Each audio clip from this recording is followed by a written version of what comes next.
Yes बच्चों, आज हम स्टार्ट कर रहे हैं चैप्टर नंबर 4। ऑलरेडी हम कर चुके थे, पर ठीक है, कुछ बच्चों के पेपर में भी आ रहा है और डिमांड भी है, तो मैं एक बारी रिवाइज करा देती हूँ।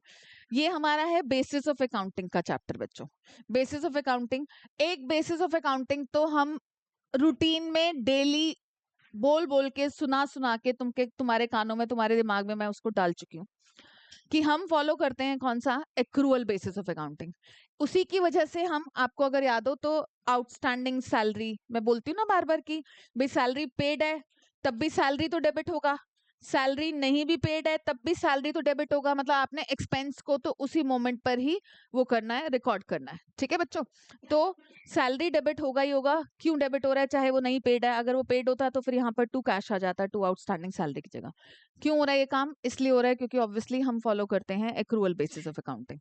ओके फाइन, तो जय माता दी। अब इसके बाद देखो, एक्रूअल बेसिस ऑफ अकाउंटिंग सारी बिजनेस ऑर्गेनाइजेशंस फॉलो करती हैं, सारी। ठीक है, अब इसमें क्या है कि हम लोगों को एक्रूअल बेसिस ऑफ अकाउंटिंग के अलावा एक और होता है, प्रॉफिट मेकिंग ऑर्गेनाइजेशंस तो मतलब यही करती हैं। ये पूछना किसका है बेटा, चलवा दे।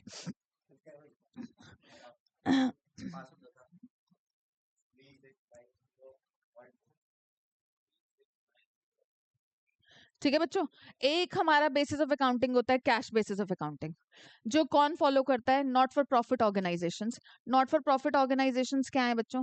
वो ऑर्गेनाइजेशंस, हाँ एनपीओज, ठीक है, एनपीओज या एनजीओज, ये सब हमारी नॉट फॉर प्रॉफिट ऑर्गेनाइजेशंस हैं। इनके रिगार्डिंग ये लोग क्या फॉलो करते हैं? ये ना सिर्फ ये देखते हैं, क्लब्स हो गए, आपके स्कूल्स भी, शायद हम लोग पहले इस बात पर भी बड़ी बहस भी करी थी हम लोगों ने कि भाई हमारे स्कूल्स भी ना उसमें आते हैं, not for profit making organisations में। करी थी ना ये चीज, हाँ एक्चुअली, बट रियल लाइफ में ऐसा नहीं है। आप लोग देखते हो स्कूल ही सबसे ज्यादा कमाते हैं।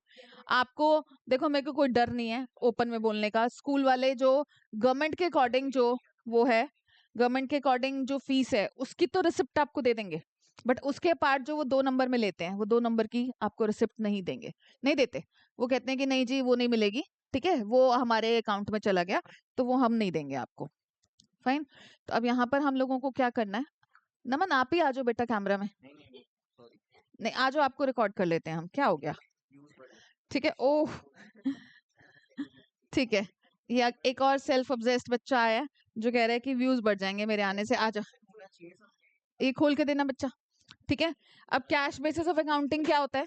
मैंने आपको बोला एनपीओज, क्लब्स, ठीक है, हाँ इतने पास से जाता है, हाँ ठीक है। अब देखो, transactions are recorded in the books of account on cash being received और पेड। ठीक है, जब कैश मिलेगा या पे होगा तो उस मोमेंट पर ट्रांजेक्शन्स रिकॉर्ड होंगी। ओके बच्चों, cash basis accounting is a system in which transactions are recorded when cash is transacted. Transactions आपको पता है, लेन देन, वेदर रिसीव्ड और paid. It means revenue is recognised on receipt of cash. आप लोगों को चैप्टर नंबर 3 में याद है एक कहानी करी थी हमने, matching concept and revenue recognition concept. Revenue recognition concept क्या कहता है कि आपका माल जब बिका, चाहे उसके बदले में पैसा नहीं भी आया, तब भी आप सेल्स को उसी मोमेंट पर रिकॉग्नाइज करो। ठीक है, तो हम वहां पर एक्रूअल बेसिस में तो क्या करते हैं, चाहे हम उधार पर माल बेचते हैं पर हम अपनी सेल को रिकॉर्ड कर लेते हैं, डेटर डेबिटेड टू सेल्स कर देते हैं। ठीक है, तो टू सेल्स तो हम रिकॉर्ड, हाँ हम टू सेल्स तो तब मतलब हमारे पास से जब गुड्स गई, फिर उसके बदले में कैश आया तो cash account debited to sales, cash नहीं आया तो डेटर डेबिटेड टू सेल्स। हम सेल्स को उसी मोमेंट पर रिकॉग्नाइज कर लेते हैं जिस मोमेंट पर हमने बेचा, under accrual basis of accounting. But फिर अब जब ये वाला तो कैश बेसिस ऑफ अकाउंटिंग कब उसको रिकॉर्ड करता है? जब भाई कैश आएगा तब रिकॉर्ड होगा, तो इसका मतलब इसमें रेवेन्यू कब रिकॉग्नाइज होगा, मतलब सेल कब रिकॉर्ड होगी? जब कैश सेल्स होगी। अदरवाइज क्रेडिट सेल्स यहाँ पर रिकॉर्ड ही नहीं होती। Okay, likewise expenses are recorded as incurred when they have been paid. ऐसे ही फिर एक्सपेंसेस को भी तभी रिकॉर्ड करेंगे जब हम उनको पे करेंगे, अदरवाइज उसको पे, अगर पेमेंट नहीं हुई तो वो रिकॉर्ड नहीं होगा। The difference between total income and total expenses represent करता है प्रॉफिट और loss of a business for accounting period. So when cash basis of accounting is followed, outstanding and prepaid expenses की तो कोई जगह ही नहीं है ना, खत्म कहानी। ये क्या डाउट है? नहीं बेटा, ये सेकंड टाइम या थर्ड टाइम हो रहा है। इसने बोला पहली बार, इसने बोला पहली बार, ये लोग घूमने गए होंगे ना तब। इसने बोला पहली। अब फिर जिनका नहीं हुआ वो लोग कहीं घूमने गए होंगे उस मोमेंट पर, मैंने करा दिया था। ठीक है, आई थिंक इसके चक्कर में ही कराया था, सार्थक के चक्कर में शायद चैप्टर 6 करवाया था। 4 मैंने किसके चक्कर में करा दिया था फटाफट से। बेटा देखो, अब आप आउटस्टैंडिंग को और प्रीपेड को तो रिकॉर्ड करोगे ही नहीं ना फिर। अगर आप हाँ, जब हम कैश पे करेंगे तब आउटस्टैंडिंग सैलरी रिकॉर्ड ही नहीं होगा उसमें। हमारा जब salary account debited to cash होगा तब उस मोमेंट पर वो एंट्री रिकॉर्ड होगी। ऐसी प्रीपेड वाली चीज भी रिकॉर्ड नहीं होगी, प्रीपेड सैलरी टू कैश नहीं रिकॉर्ड होगा, और सॉरी टू सैलरी नहीं, दूर दूर की नहीं, एकदम पास जैसे ये है तो ये पॉसिबल है। और वही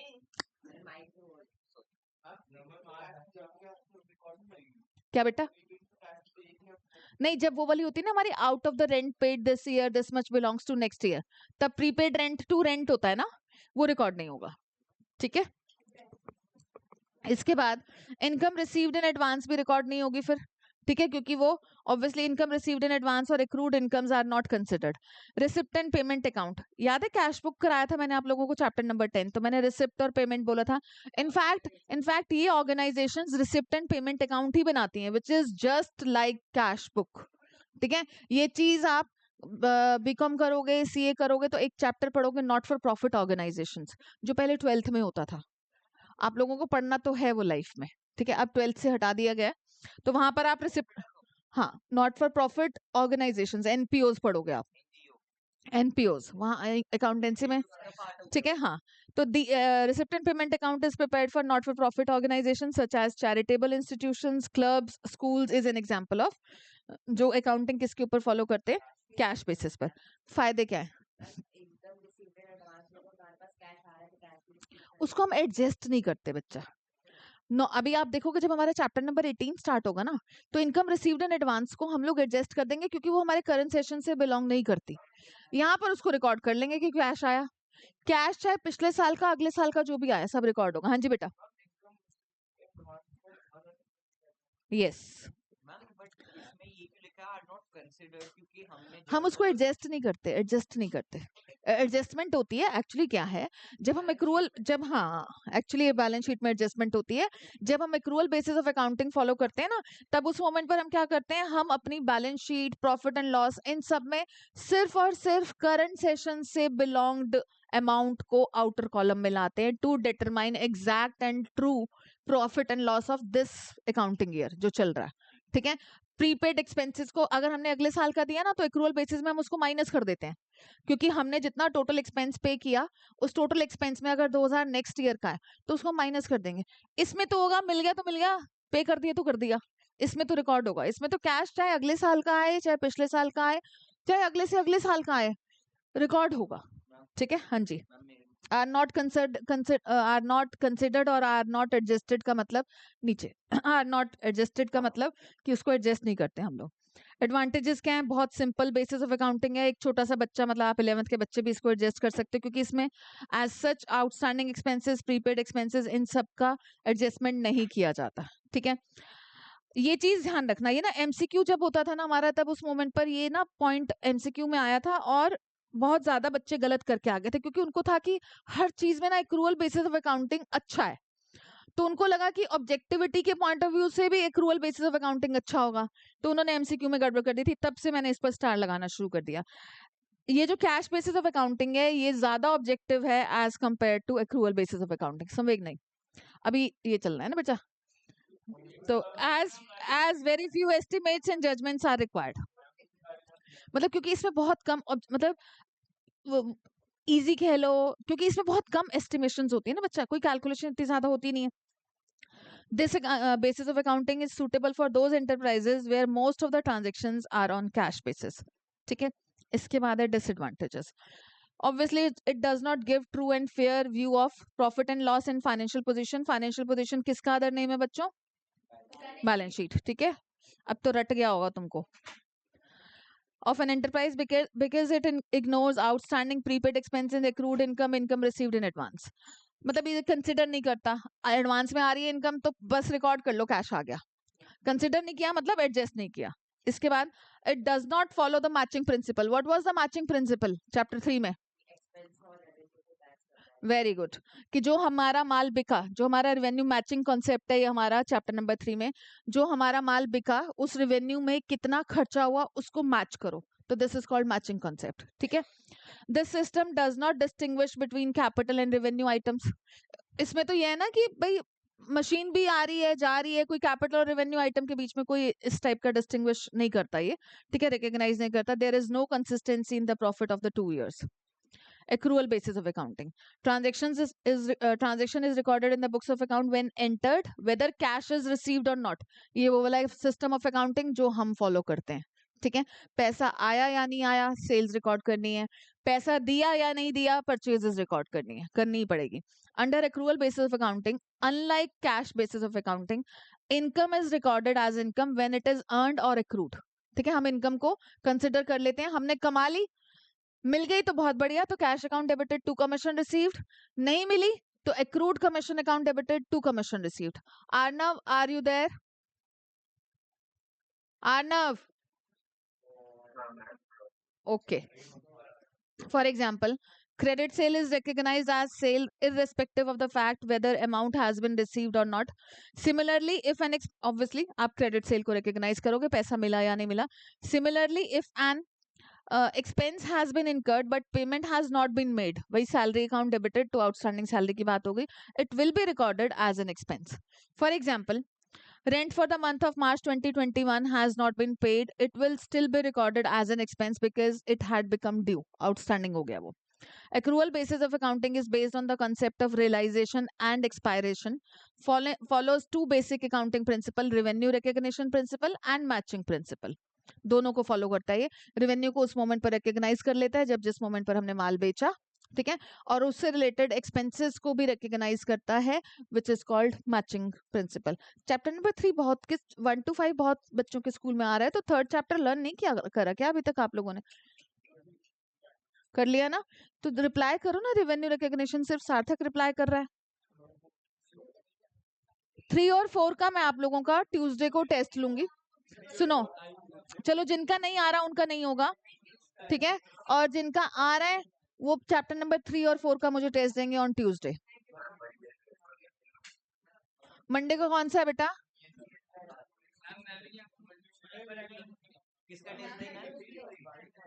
चलो एक बारी बात करती हूँ मैं, अभी बात कर। So under accrual basis of accounting, outstanding and prepaid expenses are adjusted. Actually outstanding और प्रीपेड को एडजस्ट किया जाता है एक्रूअल बेसिस में। Similarly accrued income and income received in advance are recognized, इस चीज को डिसाइड करने की करेक्ट प्रॉफिट और लॉस उस पर्टिकुलर अकाउंटिंग पीरियड का कितना है। It may be noted Companies Act 2013 requires companies to follow accrual basis of accounting. क्या कंपनीज एक्ट 2013 में ही बना था? उससे पहले कब? वेरी गुड, 1956 में ये बना था कंपनीज एक्ट। 2013 में, हाँ एक्चुअली 2013 में ये रिवाइज हुआ। 2013 में फिर बैलेंस शीट जाकर कंपनीज की चेंज हो गई थोड़ी सी, जो कि बहुत बड़ा स्यापा क्रिएट हो गया था सभी के लिए। खैर हम टीचर्स तो जल्दी समझ जाते हैं, पर बच्चों को बड़ा इरिटेटिंग लगने लगा कि भाई, क्योंकि जो आप सोल प्रोप्राइटरशिप में बैलेंस शीट करोगे ना, कंपनी के केस में बैलेंस शीट का फॉर्मेट डिफरेंट हो जाता है। You are following sole proprietorship पूरी 11th, ये बुक सोल प्रोप्राइटरशिप पे ही तो बेस्ड है बेटा। एडवांटेजेस और क्या, 12th में पार्टनरशिप और कंपनी पढ़ोगे अकाउंटेंसी में, मोर साइंटिफिक, ठीक है, क्योंकि इसमें more scientific as compare to cash basis accounting, इसलिए प्रेफर भी किया जाता है अकाउंटेंट्स के द्वारा। Okay, obviously the basis of accounting shows a complete picture of financial transaction, क्योंकि ये सारी चीजों के इफेक्ट को कंसिडर करता है, एडजस्टमेंट्स करता है, आउटस्टैंडिंग एक्सपेंसेस की, प्रीपेड की, एक्रूड इनकम, ये इन सबको कंसिडर करता है और एडजस्ट करता है। ठीक है बच्चों, इसके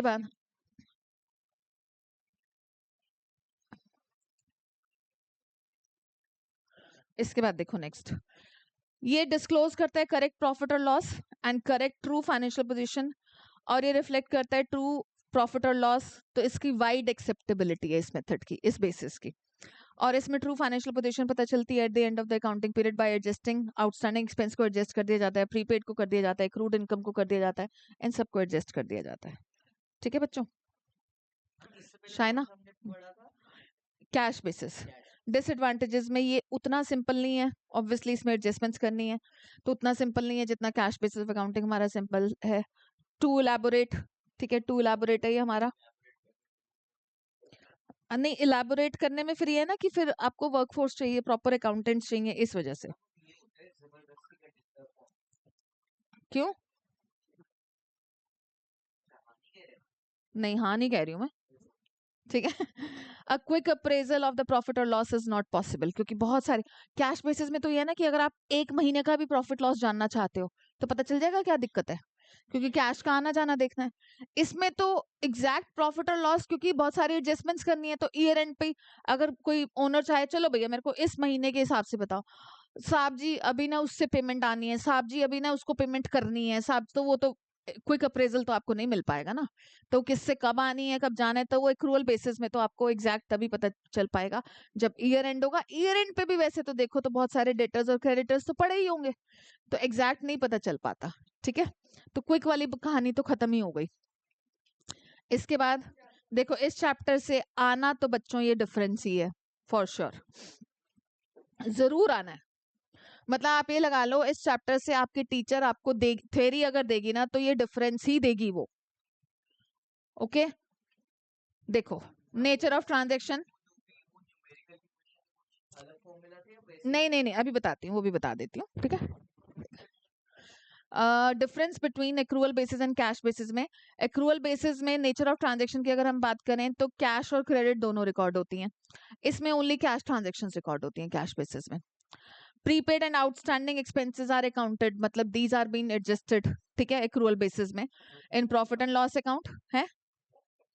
very very very very important, मतलब इस चैप्टर में से अगर थ्योरी दी आपकी टीचर ने, जिनके स्कूल में न्यूमेरिकल नहीं कराया इस चैप्टर में, तो आपके थ्योरी पार्ट में डिफरेंस ही आएगा, ठीक है।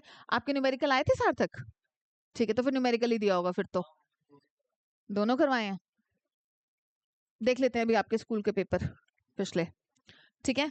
इसके बाद इसमें प्रीपेड का और आउटस्टैंडिंग का, similarly income received in advance, accrued income, इन सब का एडजस्टमेंट होता ही नहीं है, क्योंकि ये कैश बेसिस ऑफ अकाउंटिंग है। करेक्ट प्रॉफिट और लॉस यहाँ पर तो मिल जाता है एक्रूअल में, इधर तो नहीं मिल पाता। क्यों? क्योंकि इसमें तो कैश और क्रेडिट दोनों ट्रांजैक्शन रिकॉर्ड हो रही हैं, इसमें ओनली कैश ट्रांजैक्शन रिकॉर्ड हो रही हैं। इसके बाद टेक्निकल नॉलेज, एक्रूअल बेसिस में तो टेक्निकल नॉलेज चाहिए होगी, क्योंकि हमें प्रीपेड, आउटस्टैंडिंग, कैपिटल, रेवेन्यू, इन सब का एडजस्टमेंट करना है। इसमें कोई ऐसी टेक्निकल नॉलेज नहीं चाहिए, इसमें तो एक 11वीं वाला बच्चा भी इसको मेंटेन कर सकता है कैश बेसिस ऑफ अकाउंटिंग को, ठीक है। इसके बाद legal position, accrual basis of accounting is recognized by Companies Act 2013. It is not recognized by, मतलब होता है ना जैसे तुम्हारे स्कूल सीबीएसई से recognized है, रजिस्टर्ड है, affiliated है, तो सोचो कोई स्कूल चल रहा है जिसको, जो किसी भी बोर्ड के साथ कनेक्टेड ही नहीं है, तो तुम उस ऐसे स्कूल में पढ़ना चाहोगे? नहीं ना। तो वही पोजीशन होगी कि लीगली इस पर कोई भी वो नहीं है। इसके बाद एक्सेप्टेबिलिटी, मोर एक्सेप्टेबल, देखो इस वाले में सब में मोर मोर मोर एक्सेप्टेबल, मोर रिलायबल, मोर ये चल रहा है ना, इस चक्कर में ना, इस चक्कर में मोर ऑब्जेक्टिव को के केस में भी बच्चों ने एमसीक्यू में एक्रूअल बेसिस को टिक कर दिया, पर मोर ऑब्जेक्टिव कैश बेसिस है, क्योंकि वहां पर बहुत कम एस्टिमेशन करने पड़ते हैं हमको, तो ये ध्यान रखना, क्योंकि इसकी हर केस में मोर मोर तारीफें हैं, कैश बेसिस की सबकी लेस लेस लेस बातें हैं, ठीक है। ये मोर acceptable, it is not acceptable, more reliable, less reliable, ठीक है। सूटेबल फॉर बिजनेसेस, जहां पर की प्रॉफिट कमाना है, और ये उन बिजनेसेस के लिए सूटेबल है, नॉट फॉर प्रॉफिट ऑर्गेनाइजेशंस के लिए, सीए के लिए, लॉयर के लिए, स्कूल्स के लिए, क्लब्स के लिए नहीं। These are not for profit organizations हैं, वो तो स्कूल्स भी कमाते हैं। सीए तो कमाते क्या है, वो तो यू नो, रोनिका दी क्या पैसे नहीं कमाएंगे? हाँ, but CA not for profit organisations में कंसिडर होते हैं। मैम इसमें लॉयर क्यों लिखा है? लॉयर भी 4 नंबर का आएगा बेटा, 4 नंबर का फॉर श्योर आएगा ही आएगा। हाँ, थ्योरी में तो सिर्फ डिफरेंस करना है जिनका न्यूमेरिकल नहीं आ रहा। ओके बच्चों, आ रहे हैं? हाँ हो, आपने चैप्टर पहले नहीं सुना था 8 नंबर से? चलो जी, जय माता दी, ओके बाय बाय।